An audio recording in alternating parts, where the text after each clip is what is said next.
Beethoven compôs a Sonata Kreutzer. Aliás, a história é super interessante. Não ia chamar Sonata Kreutzer. A composição do Beethoven era a Sonata para um Mulato Lunático. Porque quando o Beethoven compôs isso, ele não estava encontrando quem o acompanhasse no violino. E ele encontrou um mulato que estava fazendo uma excursão ali na região da Europa onde ele estava, onde Beethoven estava, e chamou esse mulato para acompanhá-lo. Ele acompanhou divinamente bem a sonata, e o Beethoven fez em homenagem a ele. Falou, a sonata não tem nome ainda, eu vou dar o nome de Sonata para um Mulato Lunático. E aí eles saíram para beber. E o mulato lunático falou alguma coisa sobre uma mulher e o Beethoven não gostou, rasurou a partitura e rebatizou de Sonata Kreutzer. O Kreutzer era um violinista que nunca conseguiu tocar Sonata Kreutzer. O Tolstói, passado 80 anos, um dia estava em casa, ouviu a sonata, ficou exasperado e tem um botão de ligar, e resolveu escrever o texto, que também chama Sonata Kreutzer. Então, ouvindo o disco, eu fui atrás da história, encontrei o livro e vi que era uma chance grande de fazer um espetáculo de teatro.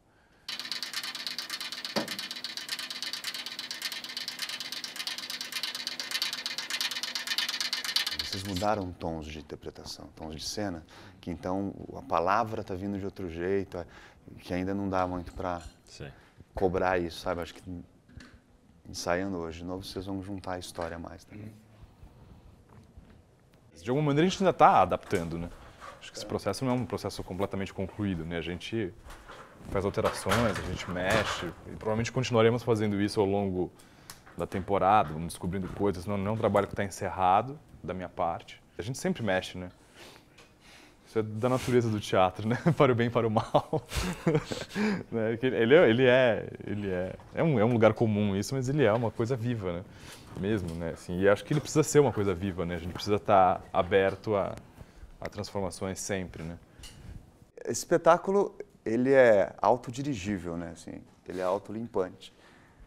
Todo mundo trabalha, todo mundo dirige. O projeto que nasce do André e que ele convida o Cássio, o Nani e eu para trabalhar, é uma estrutura um pouco diferenciada nos personagens que conduzem a montagem aí.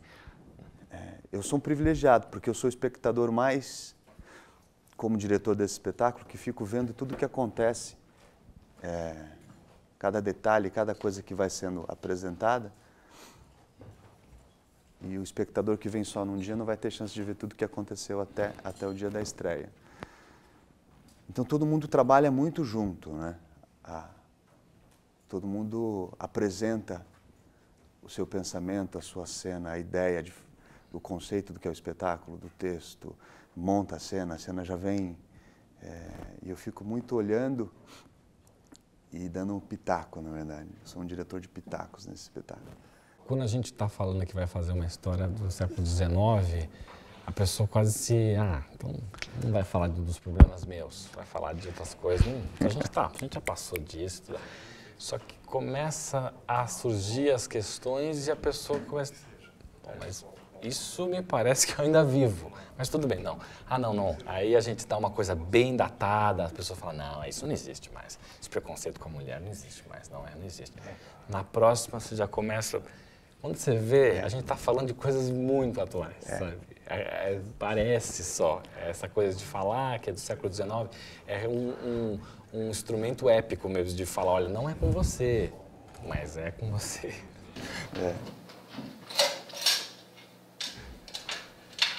Esse texto me parece que cada dia vai ser feito de um jeito, assim, sabe? Tem algumas coisas que são bem definidas, mas outras tem que entrar em jogo, tem que entrar em cena e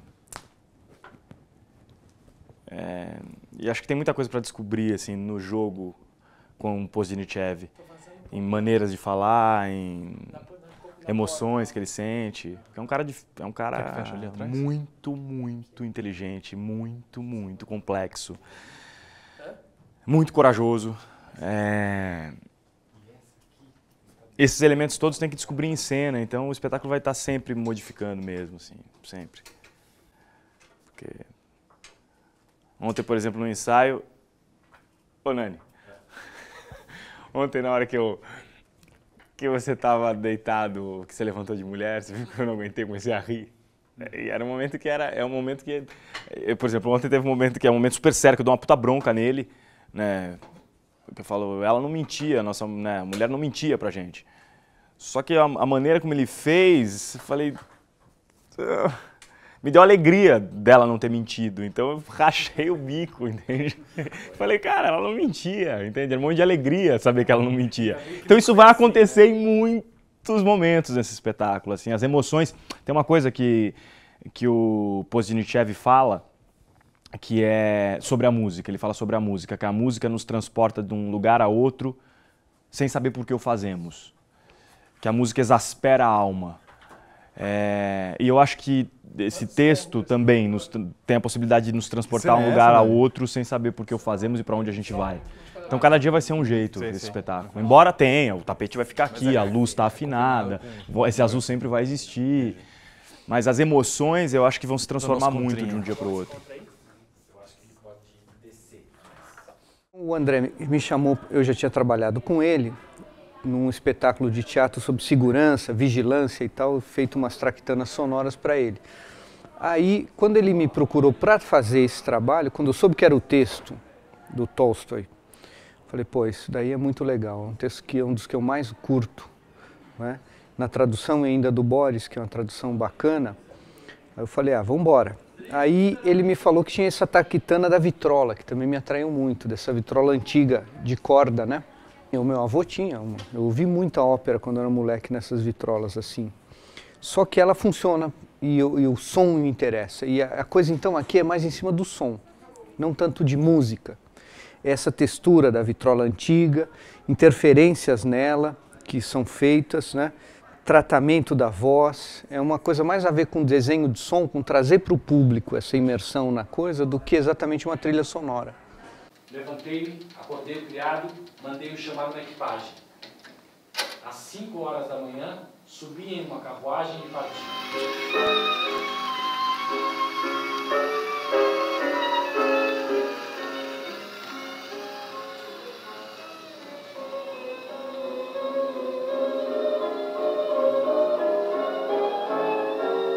Quando eu vi essa vitrola lá em Buenos Aires, teve alguma coisa que me chamou mesmo, ela tinha que entrar em cena, tinha que entrar, eu sabia disso. Tinha que se dar. Comecei a tomar vinho vagabundo depois disso, porque eu gastei o que eu tinha para tomar em vinho com ela. Mas era necessário, assim, compartilhar, sabe? É um espetáculo que surge... Puta, não surge de uma ideia, quero falar sobre tal coisa, surge da vitrola, entende? Surge desse momento. É um acaso criativo, né? É um acaso, e um acaso que foi levando outro acaso, e a gente não sabe até onde vai isso, né? O disco surgiu também, do nada, é um acaso eu ter comprado no meio e ter vindo a Sonata Kreutzer. A gente podia estar fazendo um espetáculo sobre o Chapeuzinho Vermelho, colocar o disco ali no Chapeuzinho Vermelho e eu lá aqui, o Nani, seu lobo mau. E não, né?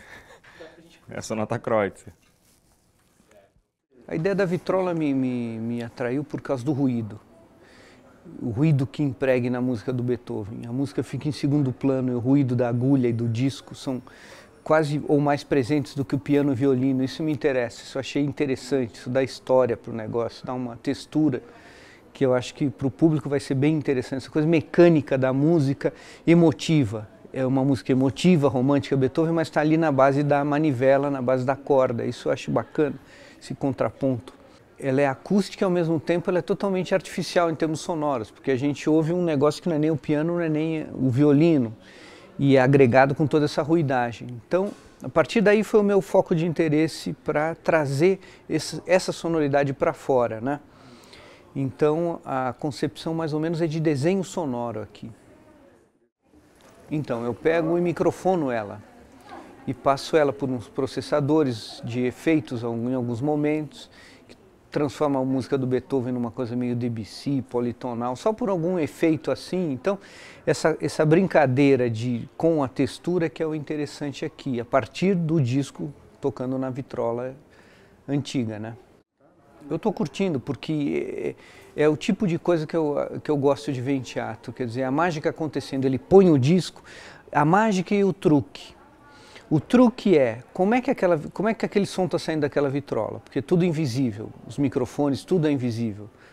Então tem uma coisa de circo, de artifício, de artificial, que é o que eu curto na coisa da arte.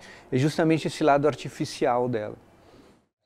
Acho que no espetáculo tem uma coisa muito interessante, que ele é quase cinematográfico no sentido de detalhe. Você tem focos numa câmera que é muito específico. A gente seleciona o que o espectador vai ler, né? Ou o que você vai oferecer de leitura para o espectador. E eu acho que o espetáculo tem muito disso. Porque ele é muito milimétrico, ele é muito limpo, no sentido, até a sujeira é limpa. Porque a narrativa puxa isso um pouco da gente. Ela é muito clara, o personagem é muito certeiro, é muito objetivo. Ele começa contando a peça, ele abre o espetáculo dizendo, eu matei minha mulher, não vai ser fácil ficar diante de mim. E começa a contar por quê. Então a gente já sabe o que vai acontecer. E como uma boa trama de policial, que você sabe que o cara vai matar a mulher no final, ele anunciou, o que é legal do espetáculo, eu acho que vão acontecendo de uma certa forma falsas pistas. Uhum. Porque ele fala, de repente, que ele tem uma grande paixão pela mulher, e como é que um homem que tem uma grande paixão, um grande amor pela mulher mataria? Então parece que não vai mais matar, daqui a pouco parece que ele vai matar no momento que não é aquele momento, sem perder que é uma história que a gente está contando, né? Não tem uma encenação que reconstitui situações, que reconstitui dramaticamente as situações, não, tudo é muito claro, muito objetivo no que diz respeito à palavra. A palavra vai saindo desses atores e informando mesmo, até como um jornal quase, o que acontece nessa história até o final.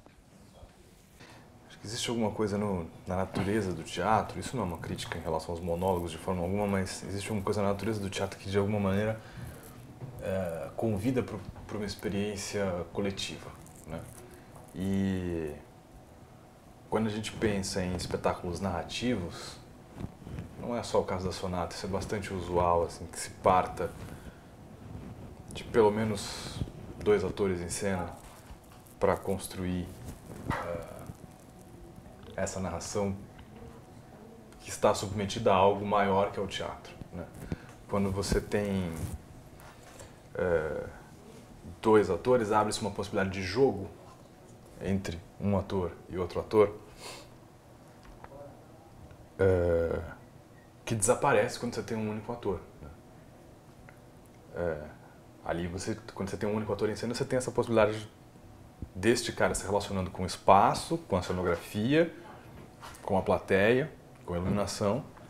Mas quando tem um segundo sujeito em cena, mesmo que nós sejamos o mesmo personagem, eu tenho essa possibilidade absolutamente fundamental dentro do teatro de que eu posso jogar com ele, ele pode jogar comigo. No caso dessa peça, acho que existe uma outra coisa, que é você vai constituir uma imagem do Poznichev quando você escuta e vê o André representando esse personagem, e você vai ter uma outra visão, uma outra leitura do Poznichev quando você vê o Nani representando. Quer dizer, existe alguma coisa, existe um ganho aí em termos de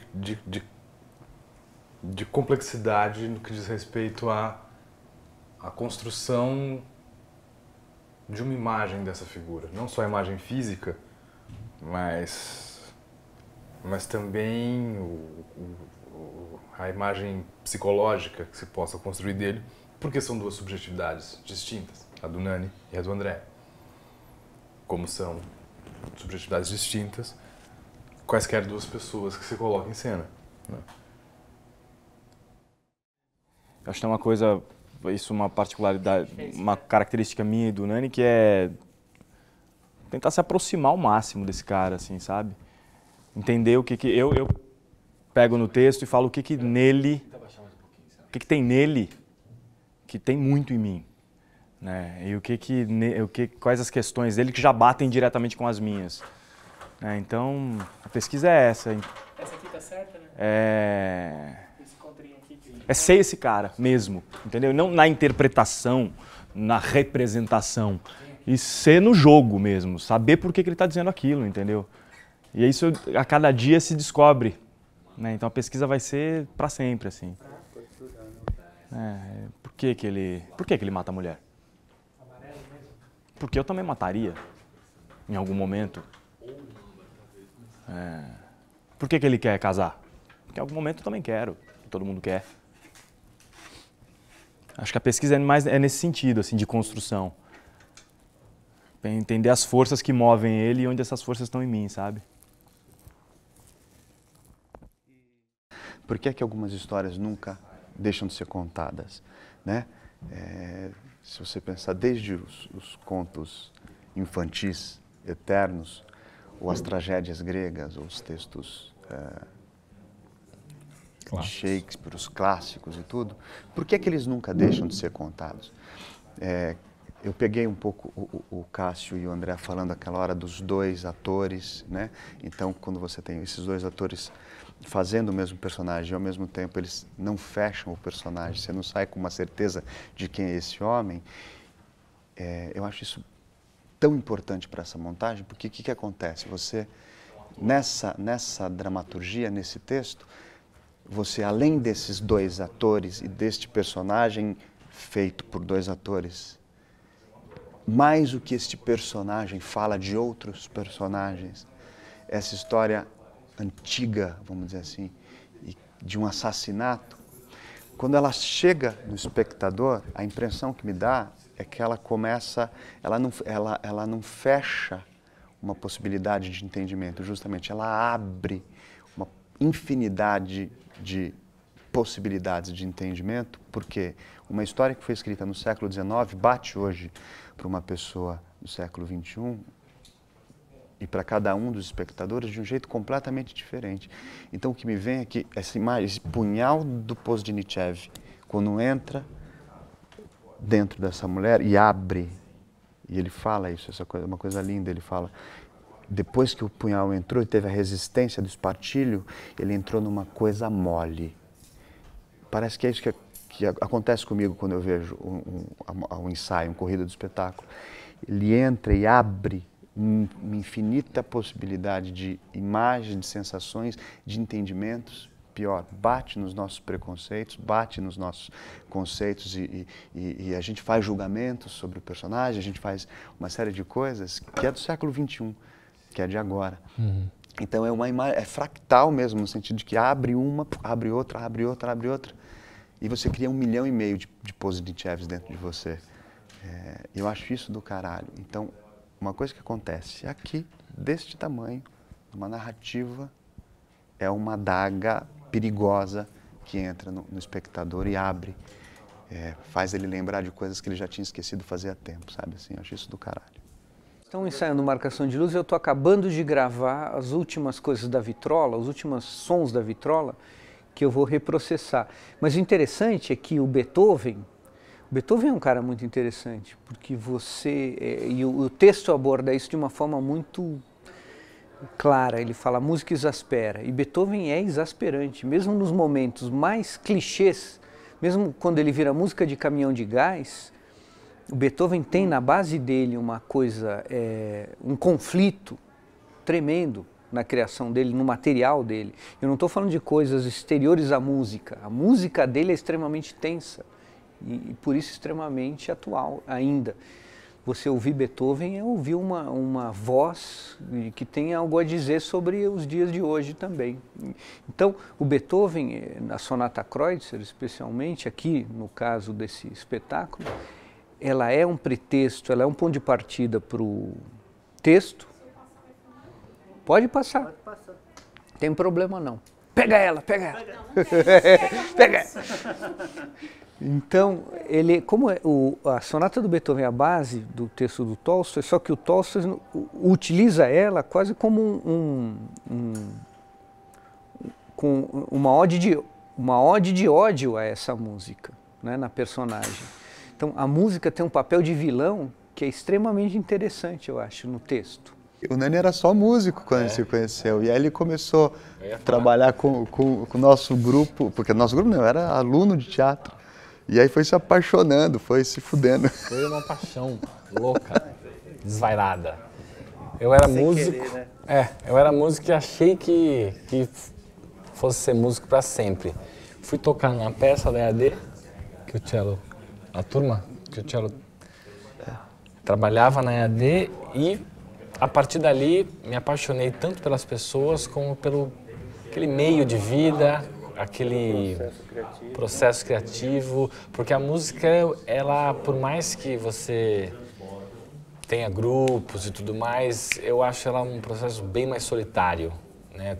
Tanto de estudo, de evolução e tudo mais. Você pode, claro, eu adoro, sempre tive bandas e tudo mais, mas eu vejo o músico como uma pessoa no quartinho, estudando com ele, introspectivo. E essa possibilidade de criar em grupo, onde as pessoas trocam ideia, onde as pessoas socializam coisas e tudo mais, isso abriu uma chave para mim que, por ser muito tímido, que sempre fui, essa coisa introspectiva, músico e tudo mais, para mim foi perturbador e revelador, assim.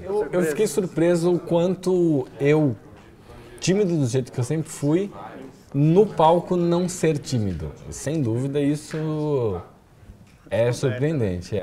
O quanto essa questão egóica, né, que eu acho que a timidez tem sim a ver com o ego, com uma proteção, com o quanto isso vai para um outro lugar e o que você quer expressar e tudo mais vem à tona, maior que qualquer coisa.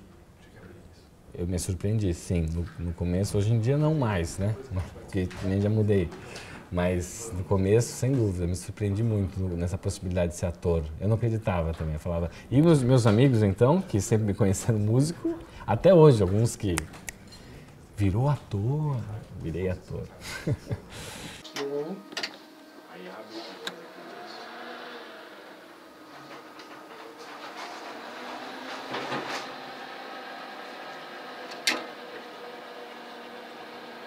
Que aí só acrescenta essa frente e a arma.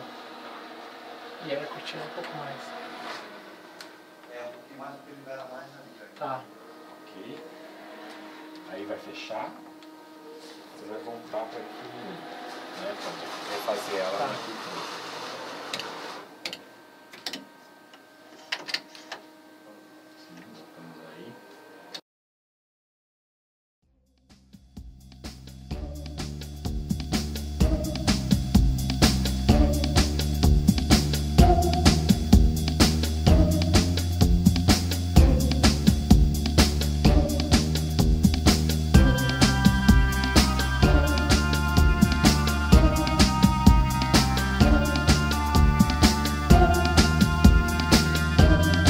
O espetáculo estreia 18 de janeiro, às 8h30, aqui no auditório do Sesc Pinheiros, no terceiro andar, Rua Pais Leme, número 195. A gente fica em cartaz sexta e sábado, às 8h30, até o dia 23 de fevereiro. 25 de janeiro, que é feriado, a apresentação é 5h30. É isso.